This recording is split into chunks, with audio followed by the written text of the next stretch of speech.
বন্ধুরা, হচ্ছে বুধবার 29 অক্টোবর, ঘড়িতে এখন 12টা বেজে 10 মিনিট। তো চলো ফার্স্ট আমি তোমাদের একটা জিনিস দেখিয়ে দিই, সেটা হচ্ছে ইলিশ ঝাল, তেল ঝাল, ইলিশের তেল ঝাল। তো কেমন হয়েছে জানিও দেখতে।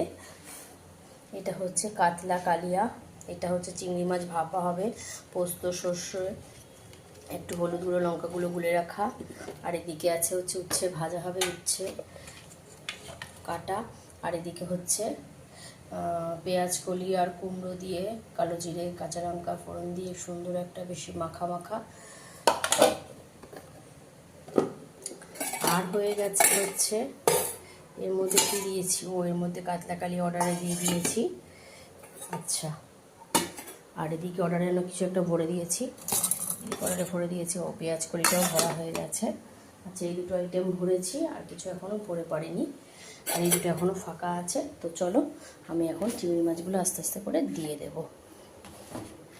ভিডিও করতে কার না ইচ্ছা করে বলো, এইটাই যে স্ট্যান্ডার্ড তার অসুবিধার জন্য আমি করে উঠতে পারছি না। দুঃখিত বন্ধুরা, বাসন অনেক জমে গেছে। দেখো স্প্যাচুলাটা কি সুন্দর, শেপটা আমার ভীষণ ভালো লেগেছে, দেখছি ঠিক আছে। এই ধরো অনেকটা চওড়া। এখানে ভাত হচ্ছে, ঠিক এইভাবেই এটা এইদিকে দিয়েছি, তো এটা এইভাবে দিয়ে এই যে গ্যাসটা এখানে নোংরা পড়েছিল, যে মুছতে গিয়ে এই যে আমার হাতটা এই অবস্থা হয়ে গেছে, গরম ভাব।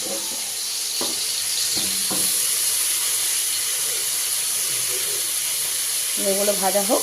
আর রান্না হবে কি ভুলেই তো গেছি, চিংড়ি মাছ দেখেছি, দেখো পটল চিংড়ি, পটলের আলু ভেজে রেখেছি, মশলাটা এই যে কাতলা কালিয়ে যে মশলা করেছি সেখান থেকে মশলাটা তুলে রেখেছি।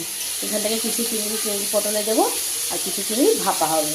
তো চলো আজকে মেনুগুলো কেমন লাগলো অবশ্যই তোমার কমেন্টসের মাধ্যমে জানিও। আর কার কার ইলিশ মাছটা দেখে খুবই ভালো লাগছে, তোমাদের সবার জন্য আমি পাঠিয়ে দিলাম, কাতলা কালিও পাঠিয়ে দিয়েছি। এবার সবাই কিন্তু খেয়ে নিও।